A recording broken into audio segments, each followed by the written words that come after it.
সেটার ফলটা একটু বড় হয়েছে, আবার কিছু ফল আছে ছোট। এগুলো কিন্তু আসলে সমস্যা হচ্ছে কি, এগুলো ওই যে যখন ওই যত্ন নেওয়ার কথা যথাযথভাবে যত্ন নিতে পারিনি। হ্যাঁ, তো এই কারণে এটা সাইজ একটু ছোট। তবে এখানে মন খারাপ করার কিছু নেই, ফল কিন্তু মিষ্টি। এই ছোট হইলে পুরোটার ভিতরে কিন্তু ফলের যে অংশটা আছে এটা মিষ্টি কিন্তু।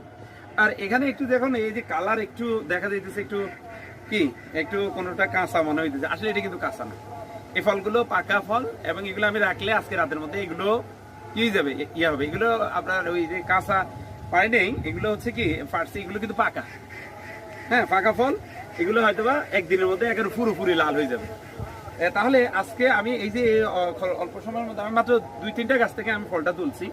হ্যাঁ, তো আমি মূলত এখানে প্রায় 1-1.5 কেজি, আর সকালে কিন্তু 5টা উপরে একটা ভিডিও করছি, সেখানেও 5টা দিচ্ছি।